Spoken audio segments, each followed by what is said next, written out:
York is back. York is back. York is back.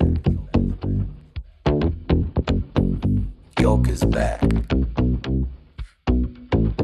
Generation next.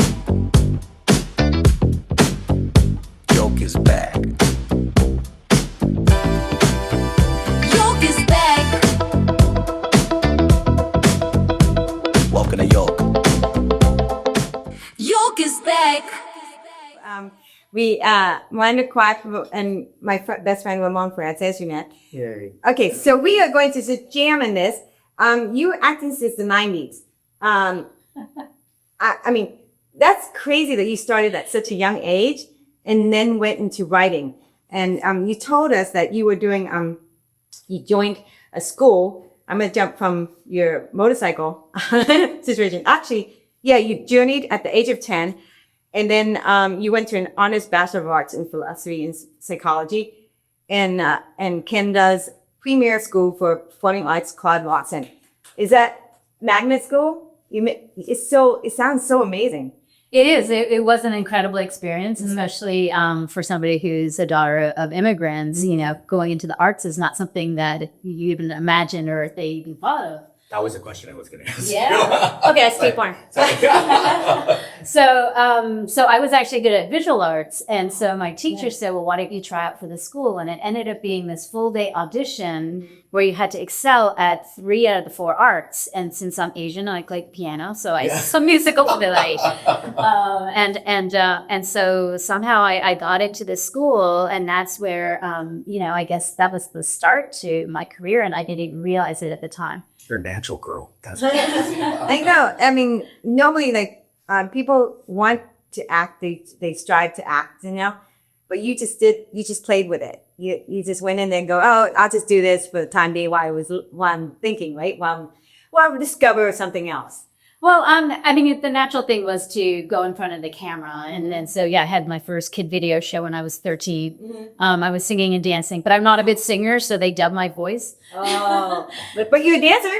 But I had to dance, I dance. And then, so I got an agent. I was 16, but, back then it was really difficult because there's not enough roles for Asians, or the very small roles, or very stereotypical roles. So I actually then thought I would become a psychiatrist. And that's why I got the BA in Focal Associates in Analogy. That made your parents happy, I'm sure. Just graduating college makes any Asian family happy. Yeah. And before I continue, we do have special guest also, Rosemary Vega, who just dropped by. Yay! We'll catch you later with the 10 questions. Yes. Thank you for joining us too. This is your life.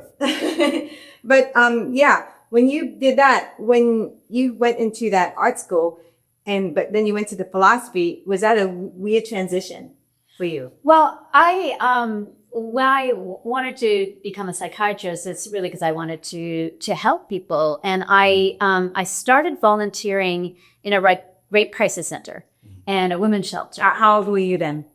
I was 17 when I started training. And you decided to help. Yeah. I know victims of assault Yes, crazy. It was a challenge. So I was 18 when I got in the lines. And it was a challenge, but it was, I heard a lot of people sharing their stories and their pain, and it just, I guess that really inspired me to want to tell their stories as well.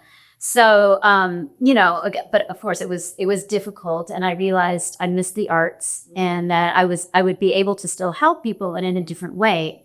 And, when you, in counseling, you're able to talk to somebody, but, when you're watching a film, people are able to sort of immerse themselves and lose themselves and just sit in a dark movie theater and bawl their eyes out because they can connect with the character or the storyline. Right. So because no one's watching where have the the cars cover. are. Yeah, it's anonymous. Yeah. So it's kind of like a safe way for them to sort of, in film and TV, you can show somebody how to find their courage or their strength that way. Well, I'm sure what your education really, really helped enhance, you with the arts and understanding, from people when you're doing productions or whatever. I'm sure it's actually been really helpful. Yeah, and then I'm also talking with people. Yeah. For their stories, because you did a Song of Silence, scripted reading. I'm jumping over there because you work at ER. I mean, not the hospital, but TV show. The TV show. Yeah. Well, I came here from Canada, and I was trying it out in LA and see. Yeah, I had to pound the pavement, try to figure that out. Yeah. And it got me a few roles, like on ER. I was on Charmed, Seventh Heaven. We're talking George Clooney. I met George Clooney. Actually, I had a meet party, and I was wearing a mask. That's all nice to meet. Yeah, wearing a mask.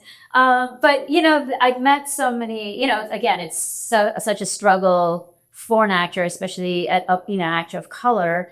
And I met all these amazing writers and directors, and I realized there's so many other opportunities. And I'm not the kind of person to sit around and wait for my phone to ring. So. At first I started, trying to produce and trying to get projects off the ground. And I realized even for something that seemed so commercial, it was still such a challenge. And the only reason to put that much sweat equity into something, that I had to write something that I believed in and, really that moved me. And so that's when I set out to write the Comfort Woman script. And then surprisingly won, Slamdance Screenplay. Yeah, and that's for Slamdance. That's a pretty dramatic story, because Slamdance I thought was more like entertainment value, but yours is more serious and dramatic. So, but you did the script reading, but you didn't do the actual filming. No. So, well, that's the thing is, as you said, Slamdance is known as an indie festival. So even though I won, people would say, oh, well, I want to read your script. But then they were hoping for a thriller or, horror film. And I had this World War II epic drama of Asian sex slaves. So it wasn't what they were looking for. And I didn't have any other scripts. That was the first script I really, wrote. So I still, again, had to pound the pavement and got a referral from a friend who became my first agent. And he said, what about television? And I said, I have no clue about television. So was it easy transition for you to go from all that to television? No, I mean, so the thing is, because I started as an actor, I actually have no education as a screenwriter. I could. Wow. You didn't go to. I didn't have the money to go to a fancy school. I mean, I didn't even have money for acting classes back then. When I moved to LA, I was sleeping on my best friend's couch. Actually, not couch. Her futon. We were sharing futon. The futons in a studio apartment. Didn't have a car, didn't have anything, and so I read scripts. I read books on how to write scripts. And then basically, I had to teach myself. Copy. So film school is your school, basically from the books. Well, I did eventually, I got into the Film Independent Project Involved program, and then they referred me for a scholarship to the LA Film School. I know, it's both scholarship. But that was for producing, not for writing. Oh, okay, that's it. Okay. Yeah. Wow, we just go for it. You just jumped into another department, right? Another realm of possibility. Another realm. It was just there's no direct path in this industry, but whatever path you're able to make. So, there's a lot of just hustling and just sort of, enthusiasm to just create your own opportunities. Yeah, I think that's important. I mean, just a quick note. I'm sorry. Just quick note. So maybe in the future you might be able to bring Song of Silence on screen once you take a break from all your shows. So you want to maybe in the future bring that there? Yes, actually, I was talking to some people today, and I'm very connected now to the Manila film community and space people. Yes, yes. So we're just starting to talk about can we make this a reality now? Because it was so different. I won Slamdance 20 years ago, and the climate was very different, and people were open to these kinds of story. Right now, it's way before Me Too. And also 4 language films and everything were still a real challenge. So I think now would be a good time for it. I believe so too. I mean, it's all timing, which is wonderful. Yeah. I'm good. Go ahead. Oh no. Oh, okay. So you started in after you had any mentors along the way, or did you just shoot like just went out there and said, I'm gonna just go on out on a limb and do it? Yeah, I mean, there was a couple of mentors in the mentorship program, but it wasn't anything sort of like ongoing, and it wasn't really for writing. So So how do you know when your writing's pretty good, except when this somebody reads it for you, director, and like how do you and you had no why would you do like and like so many people like this, it's like and you were writing about conflict, so you went into sci-fi, in Spartacus, so that's amazing because Spartacus, I saw it. It is brutal. I did. It is brutal. Yeah, he of course watched it, but for me, All of it. No.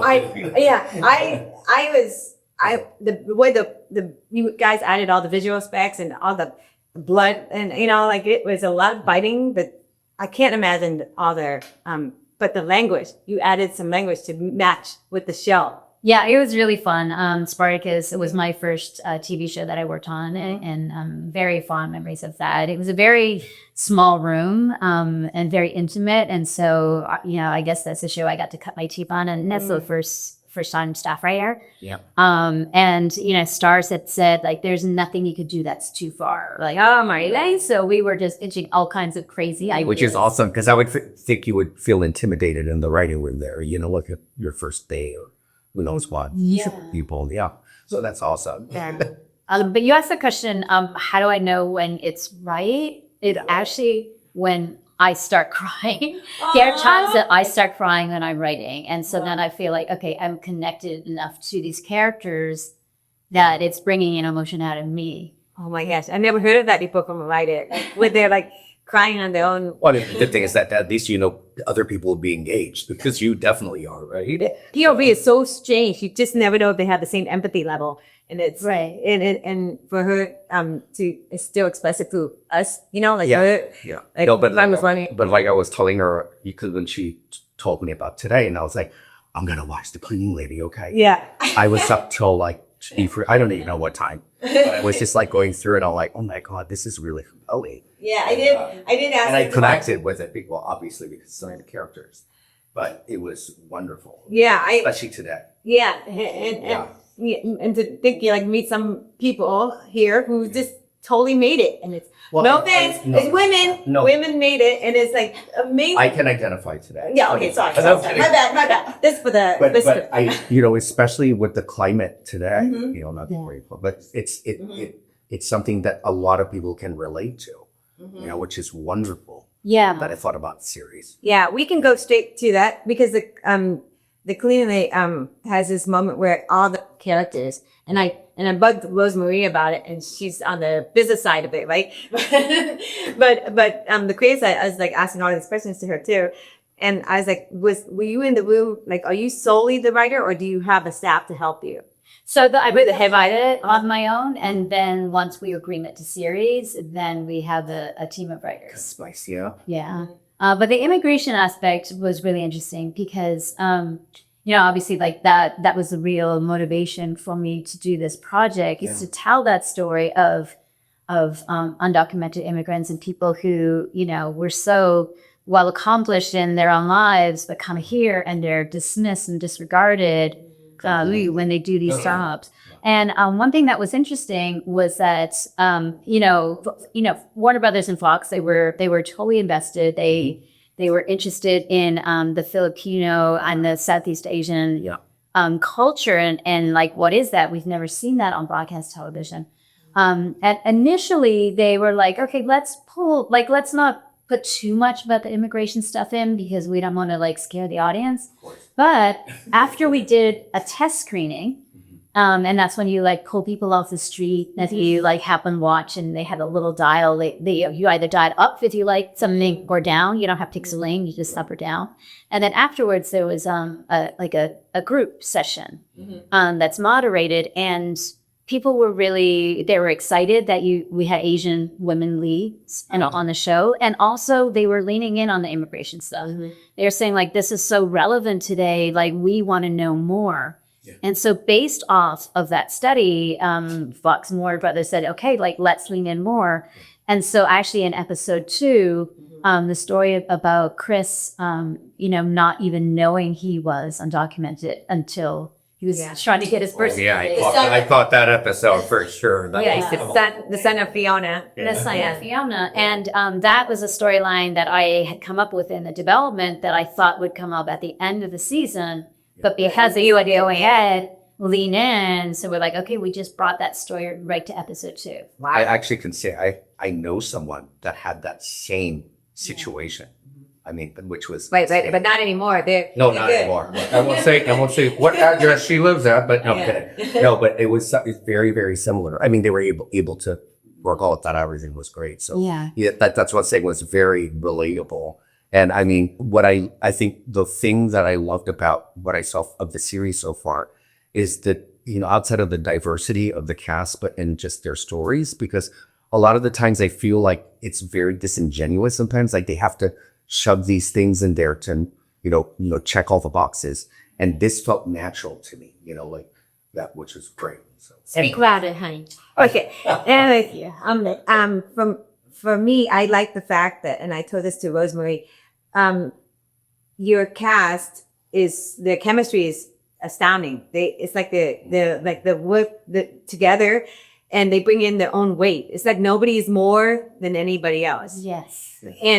And so they can evoke emotion to the listeners or the audience. I'm sorry, my bad. To the audience, from each level, even with just the supporting cast and the lead cast, and then even like the day players coming in. It's just like it's strong. And because I do casting, how did you guys do that? Did we part of that at all, or? So you were? Yes, absolutely. And I think it was very important to me, especially a show like this, to put a lot of different voices from a lot of different backgrounds and in different socioeconomic backgrounds. Yeah. To show the diversity. Being an Asian woman isn't one thing. It's many things, and having many different characters. And I think a lot of the actors that came on board were really excited, genuinely, wanting to represent these characters that we hadn't seen before, especially at the forefront of a show. And so I think everyone was very passionate about getting their story across. And so I think that's the way you're feeling. Yeah. Yeah. And I know this may be a sensitive question, but with the departure of some of the actors like Aiden, etc. As a writer, is that hard for you to pull? Because I don't know the whole process. Is it hard for you to, completely change this whole story around, with that type of With Jorge, like you guys did it really smoothly with Jorge. Santiago Cabrera, right? It's how challenging that is for a writer, because it happens. It happened. It was also, it was season 3 was an extremely challenging year. First of all, it was a strike year. And so initially they wanted us to write 13 episodes in 13 weeks, which is oh my god, impossible. Yeah. Right. So, but we were still able to, or we were on track to actually deliver quite a number. So we're going to do 8 by the time the strike happened. But then 10 days before the strike, we got the call that we had to take our Right. Yeah. we had to pivot, and we basically had to take our mom. We built the whole season around his backstory, his family, and then we had to go back to episode 1 and take him out, but then leave room for him to come back. Yeah. So and that we're not knowing whether he could come back or when. So it's like, okay, maybe episodes 6, 7, or 8, we could do that. So we had to go back to the beginning, back to the drawing board, and then redevelop it. And then once the writer's strike, ended, again, we had to reassess very challenging. what was happening. And so we were able to bring in Santiago's character and Kate's character and still have a family story, which made room for him, but also enabled both the characters and the audience to sort of to feel that loss and not just skim over it. Yeah. And not just pretend it didn't happen or just like, oh, he just went poof. Like Just to kill them all. It's we wanted something to have an impact for both our characters and an audience so that they could. Which you did accomplish that. Yeah, I always yeah. I mean, regardless, my siblings, he's so good. He was like, so I'm like, for casting point of view, I'm like, and like the amount of work that he could do. Anyways, Yeah. I don't want to depress you, but yeah, but Sorry about no. It's great. I think we should honor him because it's like, Oh, no, well, absolutely. yeah. There's so many talents out there that is gone, and you just wish you could work with them because it's so. I'm just curious about your work and how you would, Yeah. you know, how you manage. How much time did that have from that time? Like from the time you as it coming back? Oh, I mean, we were in the middle of production when we found out these weren't going to happen. So then we had to pivot again because we had written the stories that he was going to return. And now we had to not have him return. But yeah, Santiago and Cade. Yeah, that was seamless. They came in, taking, of course, it's cartel people. They got families of people, I'm sure, like extended families, right? So they always show up. What is with those people? They come, they go in hiding until you get, you get more. What do you call it? I'm not cartel expert. Anyway, so all right. So next is when you do. I did watch The 100, and it was 7 seasons. 7 seasons. Oh my god! Wow. Yeah, that was. I'm all you pissed. No. I was like, I know you went from one to I wrote seasons 4 to 7. Yeah. Yeah. So for me, I was like, that was also brutal. I guess you guys have no nice violence, but but I was like wondering how you had a different language there too. So how do you writers do that? They just have to research the language because they change the language entirely just to fit the time period, and also it's science fiction. So it models how I see writers do that. You know, I'm a fan of what do you call it? Fellowship with the Wings, Lord Wings stuff, and the language, and it's amazing. How do you do that? Yeah, I mean, Jason Wackenberg created this wonderful world, and so it's about like when you go on a show, you're learning, the voice and the sensibilities of the showrunner, and of course, so that's really fun. What I loved about that show, even though yes, the violence was brutal, everything was brutal. Everything was like life or death stakes. Always. Yeah. But I love the moral dilemmas, on that show. And I think that was always like the North Star was like when you're between a rock and a hard place, what do? You have to find a third way. And that the characters, had to figure out a way to get out of the situation. They usually landed them into another bad situation. Yeah. I'm like, now what? Yeah. it's not just But violence, I told you. I know. I'm sorry. I'm just saying. I mean, my There's more favorite. to it. My favorite movie starts with music. Okay, so I have to go a little bit farther to go to the adventure sci-fi. But okay, so when you did the Spartacus, how do you do the hour? The 100. How do you do the hours? Like, how do you guys do 12 hours, or you guys do 8 hours a day lighting for all the shows? I mean, it varies. Every room is run differently, but because, I guess all those shows were serialized. So yes, so basically there is a writer's room, and you kind of blue sky what the season's going to be and figure out what the arc. You pitch that to Studio Network, and then once you have that arc figured out, then you go per episode. And again, you have the whole writer's room sort of figuring out, okay, what is this episode? What are the character arcs?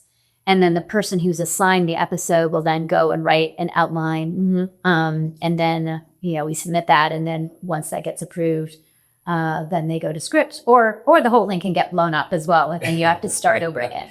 So so that when that writer goes off to script, then the rest of the room is moving on to the next episode.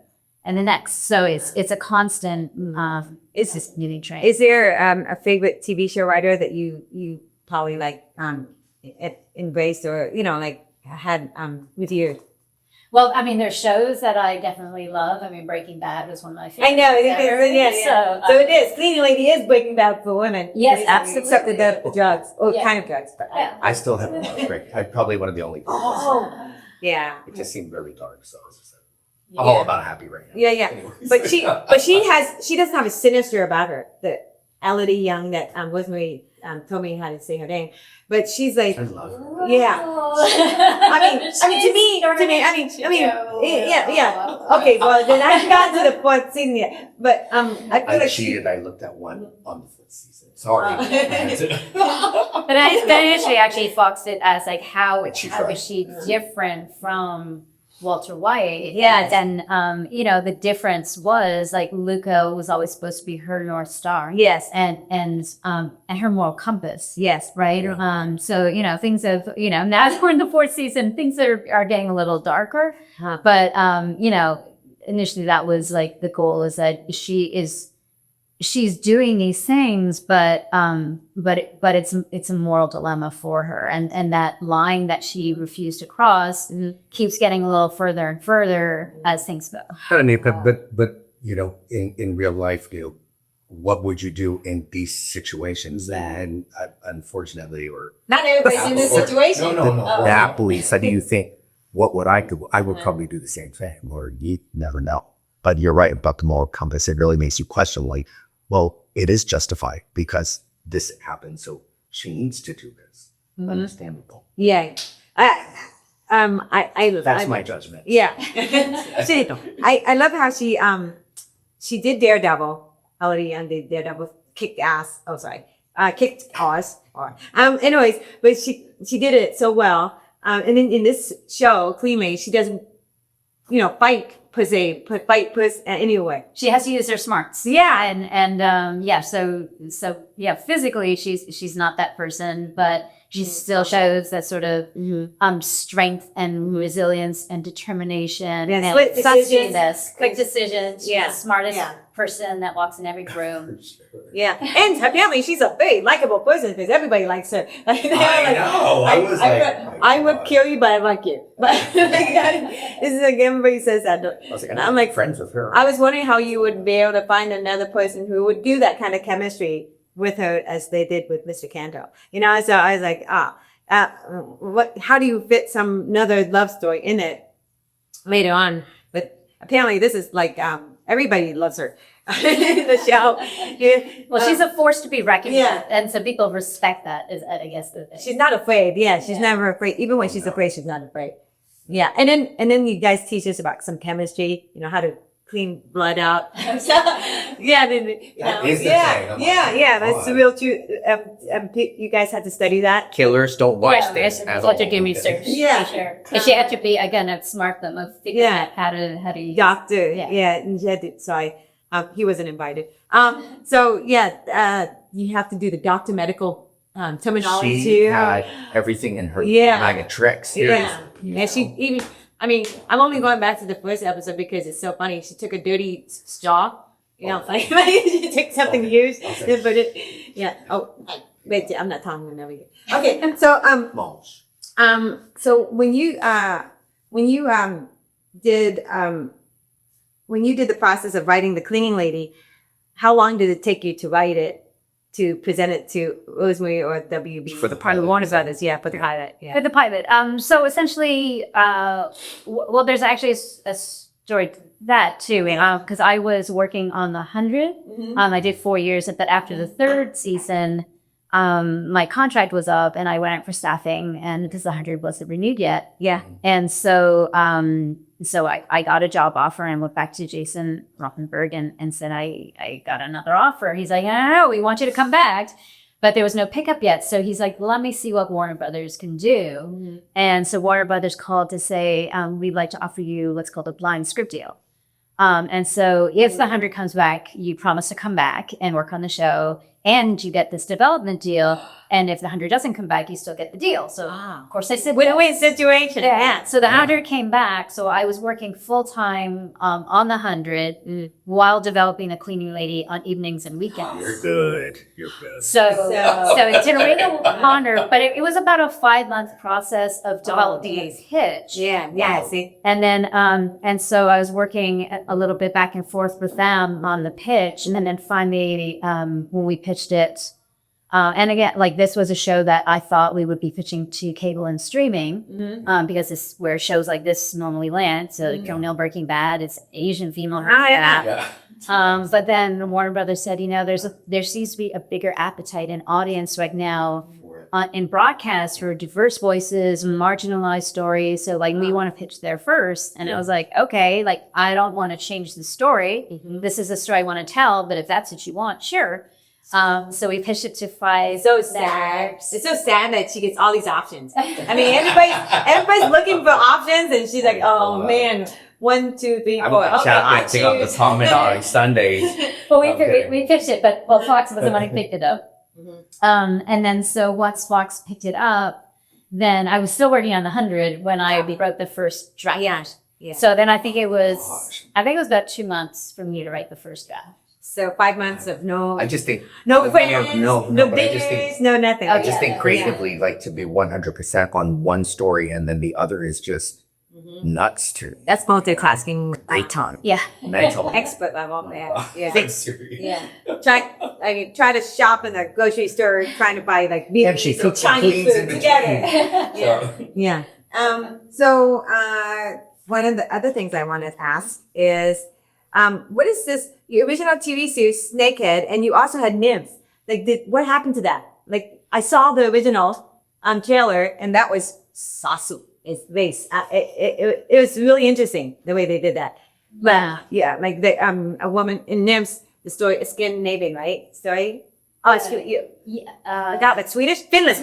Finnish. Yes. Okay, so Finnish story. Good. Yeah. They the women they sleep with some guy, and then he's dead. He's gone. So they have to do it like once every 5 years or something. We call that black widows. Yeah, it is a black widow. theory. Yeah. But Sebi Su just did Laid, and that's kind of like almost like that. But go ahead. And why did you do that? No, I mean, so that's the thing. You pitch different shows. Snakehead was actually the very first show that I pitched, and I did manage to sell that. I had originally sold it to FX, but you know, again, it was like a full Asian cast. I think it was a little bit before it's Yeah.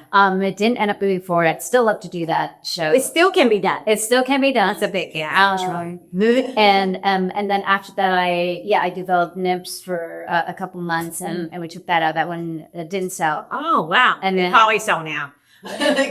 Because Nora won the Oscar, but go on. Yeah, so that you know, it's one of those things you keep pitching out there, and you'll just see what excites people. But it was also a good learning experience since you get to learn how to pitch. Because when I first pitched, I had no clue. I'd never seen a pitch. I'd never read a pitch. Like I just had no idea. I was just kind of winging it. Right. Oh wow! So by the time I was pitching The Cleaning Lady, and also Warner Brothers has a very set pitching format. And they're like, this is our structure, this works, and it worked. So do you work with other studios besides Warner Brothers? I mean, I am able to. So the FX project wasn't Warner Brothers at all. So I'm able to develop at other places. Yeah. Well, I'm sorry. Yeah. Right now I have 2 more. They gave me 2 more blind script deals at Warner Brothers. So one of them I've identified, which is loosely inspired by my own family. Oh, what's changing games here? Well, the story is completely different. Yeah. It's actually now become a crime story after 6 or 7 completely different versions. And it was just like how do we bring, because it's it's about the characters in my family and some of the backstory, but like what's the current day story, which of course can't be mine. They didn't want a writer. They didn't want the Hollywood story. So it's like, well, what is the current day story? And it's been in a process trying to figure that out. So now it's become a crime show. because I guess that's my brand. But now I have a disclaimer because like my family wasn't actually into crime. Yes. That's just, they feel trip and Jackie Yeah. Collins thing, and they're like, you better change my name. And no one needs to know it's me. Or if they want beers, they can keep the same name. I was going to ask you, if in the pitch room, how did you find the confidence in trying that? Did you have a partner with you? Did you have I guess you call it, like, did you go in the room by yourself, bunch of men? I mean, how does it, what did it look like? Well, essentially, as a creator of a show, you're the one who's generally doing all the pitching. Like, you might have a producer who's introducing it. So I had some producing partners. I actually had Michelle Yeoh come into the room with me at one point. Oh, that's so nice of her. Oh my God. Thank you, Michelle. She's like this. She went there. She's like, oh, wow. But essentially it is like, you know, so I like to memorize stuff because now it feels like, Yeah. That's horrible. I can't do that. Yeah. but I think for me that helps give me the confidence when I know, like, I've written it down, it's structured, and it's there so that if I can just, you know, deliver it. Although you do want to be able to, of course, lift it off the, you know, if you're not memorizing it, lift it off the page and just be able to sell the passion of it. So, you know, it's kind of fun to do. What's a, yeah, when you say passion, how do you make sure that it's not like at the level of desperation? Like, how do you get, you'll cross the line to desperation when you show passion on a project? I think that's just excitement, right? Okay. If you're excited about something, if like there's a story that you want to tell that has a certain purpose, is a story that matters, like, so that's sort of what's I my mean, that's infectious. You know, Yeah. people can see that. Yeah. So is there like a passion project that you haven't made yet that you worked on that you want to work on Yes. in the future? Yeah. I mean, Snakehead is definitely one of them. And then the Comfort Woman script is the other one. Yeah, those are, you know, definitely passion projects that I won't let go of. Yeah. You know, I'm developing new things, but those are still stories that are, you know, significant and important to tell. Got it. Yeah, absolutely. This is why I type. Look at that. But I know how to write cursive. So when you do, when you write, do you put yourself in a position where nobody, like, you set yourself a couple of hours when you're not doing it at work before in development? How do you put yourself in? What do you use? Like, do you have water? Do you have music? Do you have, you know, like, how do you prepare yourself in your writing? Because obviously you have, you're totally validated, verified. You have successful shows. So how do you present it to a writer who wants to start like that? Well, everyone's got their own process, their own flow. They have to sort of get into their rhythm. For me, I'm a night person, so I tend to write at night. It's also when it's quiet, you don't have emails popping up because it's very easy to get distracted. Oh yeah, that's true. That changes with Princess News, yeah. But I remember when I was writing the Comfort Woman script, my roommates at the time joked that I needed to set an alarm clock for when to go to sleep because I would just be writing all night and the sun would come up. Oh crap! Oh my gosh! At the end, you had classes, right? At the time. Not that. I was just writing to write. I was just, you know, passionate about, you know, figuring out how to tell the story. Do you write fast? When I know what I'm writing, I can write fast. Like if you know what the story is, Starts to flow. then I know how to put a scene together. But the hardest part is like figuring out what are you actually trying to write? What are you trying to say? What's the shape of it? So yeah. What's your go-to energy drink when you do this, so you can do it naturally? Actually, I'm one of those people I don't drink coffee. Me neither. Yeah. I don't either. You guys are fired. We're not supplying the coffee lines and stuff.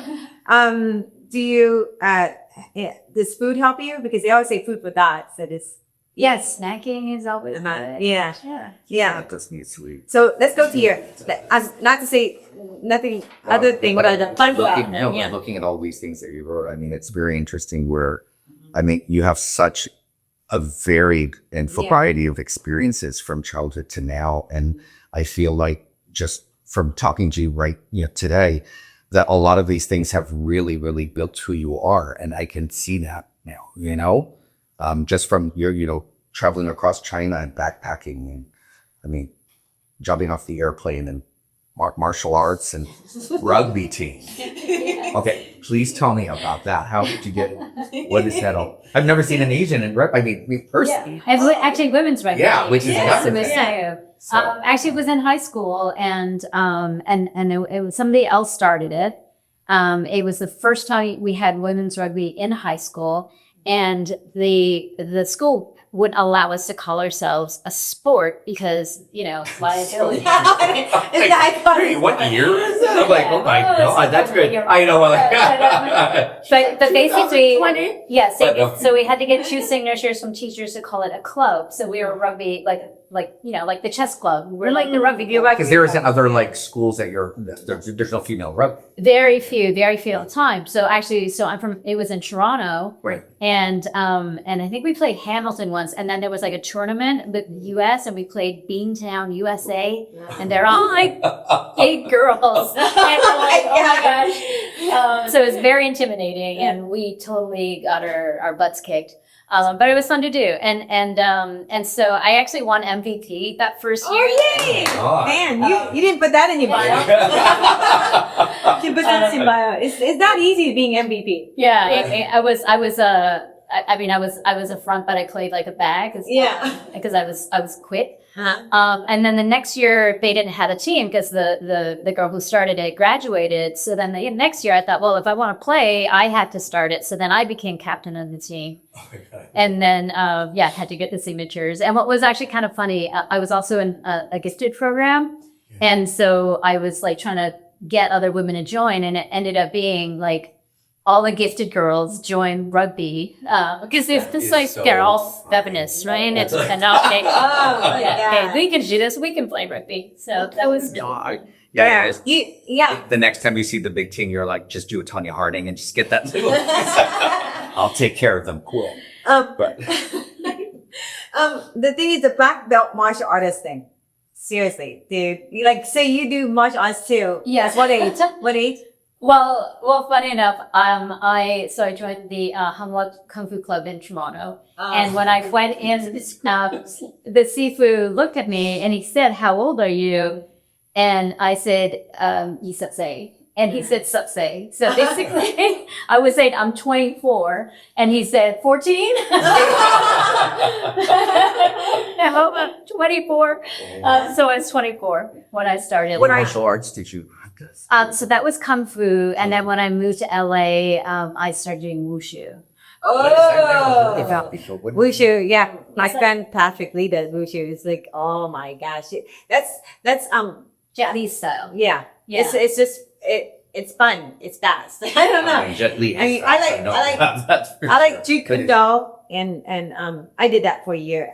I couldn't even pass to even fight yet. But it's So Kung Fu is very, it's very grounded. It's very low to the ground, and favorite. And then, Wushu is actually very acrobatic. It was like a northern style. And, actually my Sifu's, Eric Chen, and his Sifu was the same as Jet Li Sifu. oh man. So, that's really, so it's like really, they were really incredible over there. I was not, but yeah, I did martial arts. So then I was able to do, stunts as well. I do my own stunts and some My God. What does she not do? Seriously. When you and you motorcycle, you still ride?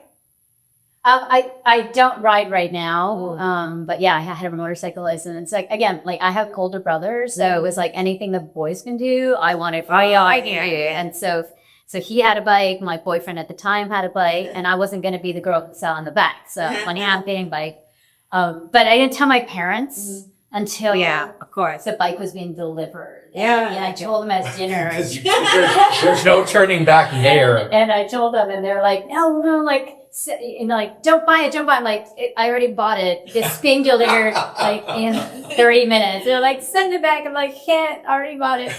Did you ever ride with somebody behind you? Like, Yeah. You carried a weight on somebody else? Yeah, Like, and oh my actually, goodness. it's funny because like I did ride my boyfriend on the back, and like so you could see clear over my head. Oh my God. Oh my God. Did you this is off topic, but did you buy any bikes from Keanu Reeves bike shop in Boston? What? You I was had just waiting. four. I was just waiting for to say that I actually did all of Tom Cruise's stunts with the motorcycle. I was saying she's done everything. Yeah. Oh my God. Yeah. So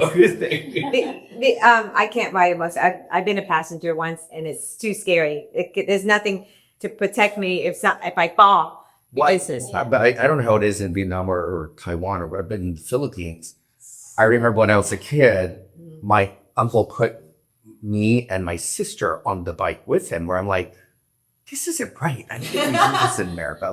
With no, like, there's no seatbelts, nothing. No helmets. Yeah, they're just like riding around like nothing. And I'm like, clenching that, but I'm not gonna lecture her about the Anyway, motorcycle sorry. would stop. Yeah. I'm like, better you than me. That's all. Yeah.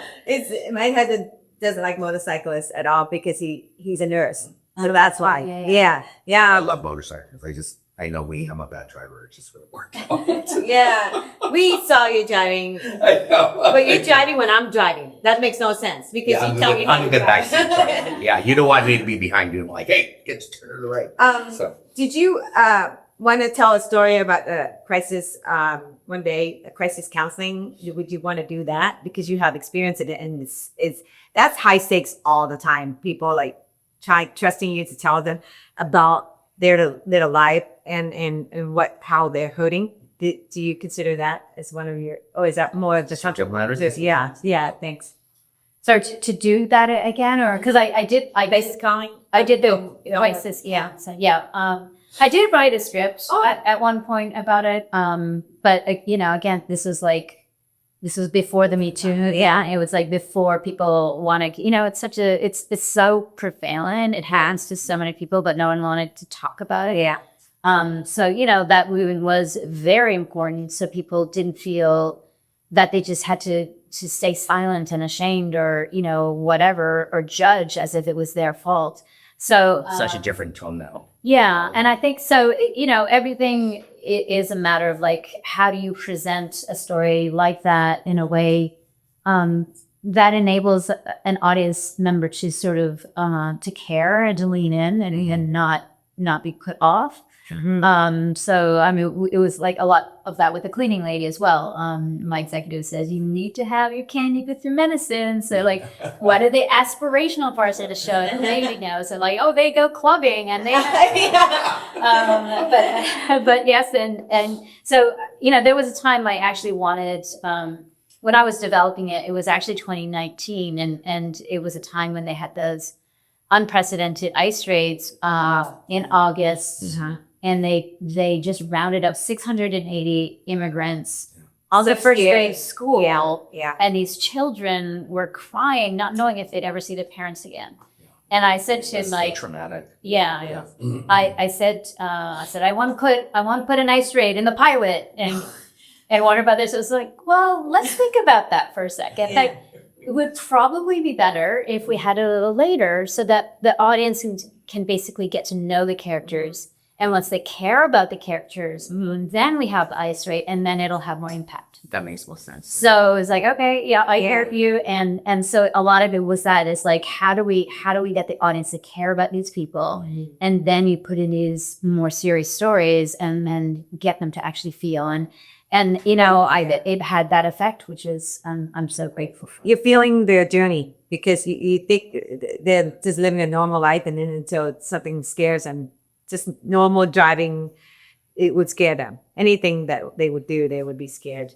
Yeah. Like, and that's the thing. Like, you want the audience to relate to them as like, oh, these are just people like you and me and people I know. But then all of a sudden, no, they're faced with so much more that, even trying to get, going to the hospital is a big debate. Like, what do you do? When I saw that was, Yes, he said. I was like, oh my God, I didn't even think about that. Yeah. Also, there's all these situations and scenarios where you wouldn't necessarily think, initially until it happens. And then you're like, wait a second. Yeah. I'm gonna just jump on the casting part. You got Lou Diamond Phillips in there. Yeah. Right? That was great. The Bombard guy. Yeah, no, Yeah. Okay, just check. But I've been around a little bit. yeah. Because he was in Joe Coy's Easter Sunday, which we watched, Yeah. right? And then he's in this one, which is totally 180 because he played somebody who was like, I'm not gonna give you my kidney or whatever, right? Full male. And then he's like, oh, but I'm sorry, my bad. Yeah, then you will.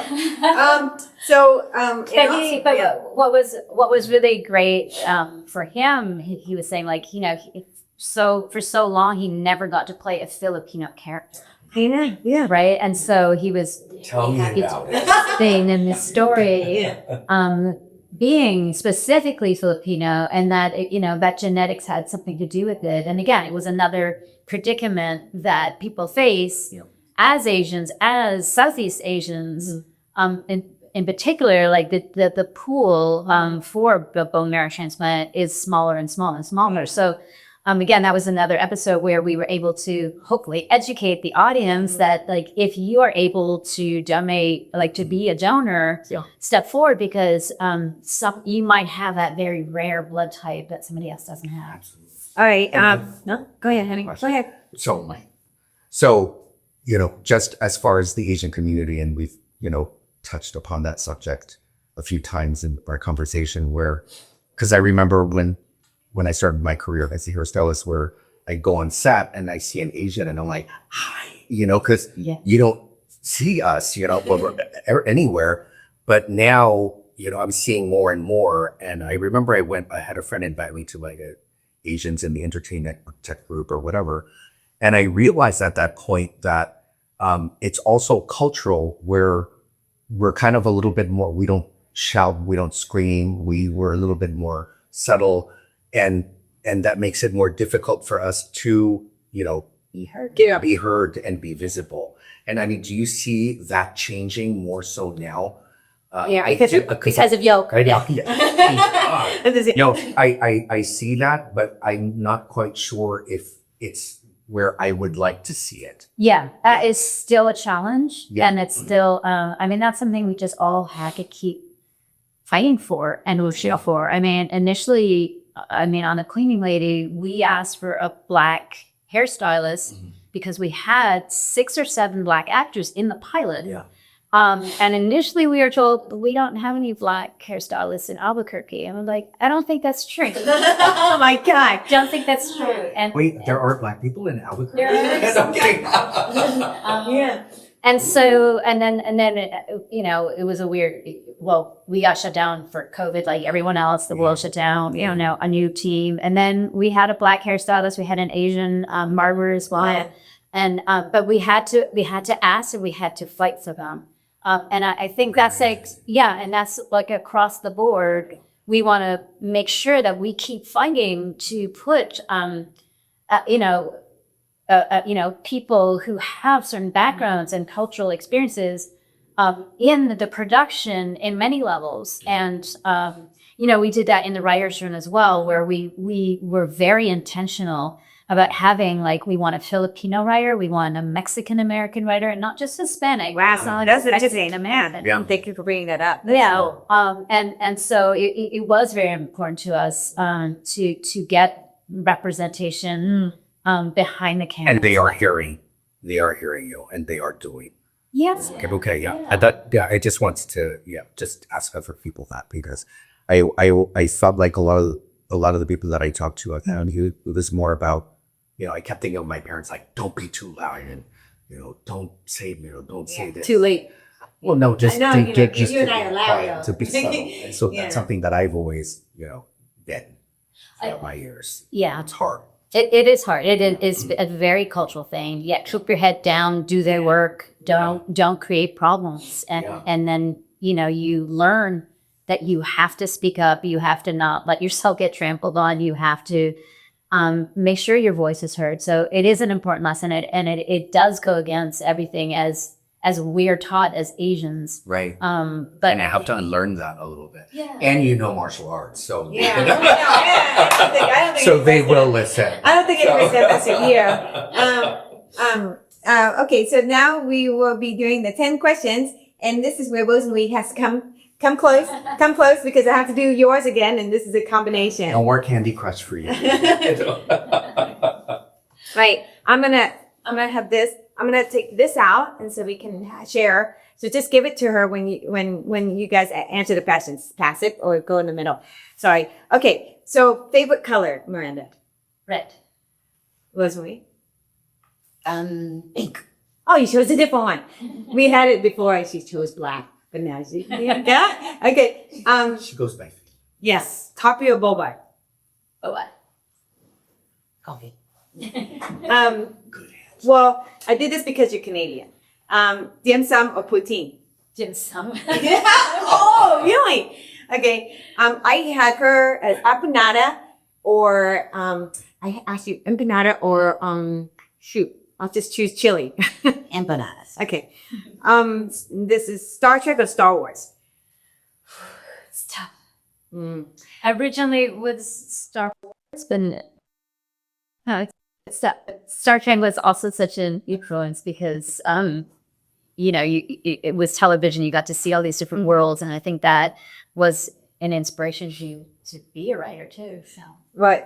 And because it's a tagline, boldly go. Where no one has gone No before. man has gone before. Now we're saying boldly go. No woman has gone before. Oh my God, exactly. But what is real? What's yours?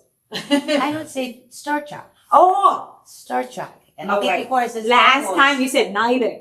Now, Yes, because they both have It's so much both. value. Yeah. Oh, got it. I mean, one was our childhood, and the other one was a dream. That's true. That's true. She's spilling the beans today. Yeah, it's good. I'm like, I can't remember. So I'm all busy. Not bad. Streaming. I'm sorry. Book or song. Book or song. Oh, song shaping. they're different. They're both. You like both of them. Song moves you in a different way. I like to dance, and Yeah. so I feel. But book educates, so it's both. I tend to agree with that. Okay. Depends on the mood. Yeah. Yeah. Yeah. Streaming or movie theater. Streaming. Dum dum dum. That's not. I still love to go to movies. Yeah. It's Yeah. good. So that they have half the money. They got her. Okay. K-pop. Oh, sorry. This makes no sense. But K-pop or pop contemporary, because Canadians are famous for their contemporary music. I would say K-pop. Ooh. I know. I don't even. I know. I'm neither on that one too. Yeah. What is your superpower you want to have?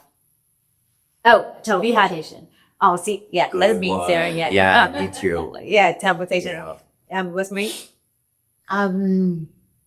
Superpower. Yes. Yeah. Remember? Because I'm still having art. Yeah. This one. Yeah. Having a hard time. Give someone's head. Oh. Ooh. They call it. Is that the same thing as mind fudge? Yeah. Okay. I probably did. No, we're in that pitch. It's like, what are they really thinking? Yeah. I think I would be on set all day, every day. Like Kate definitely don't know. Yeah. She said she liked my skirt. Knowledge is power. Your mom or dad? Say both. I'm gonna say both. My mother. Yeah. So polarized. You? This question. I know. You? I love them both. Okay. I'm a dad. Just in case you I'm a ever dad. listen You to dog. this. Yeah. My mom is always like, oh hey, you gained some weight. Yeah. Oh hey, you losing some hair. Oh hey. I'm like, thank you, mom. I love you. All right. 3 things you would bring in a box. Last question. 3 things you would bring in a box. It could be anything sentimental or practical if you had to escape.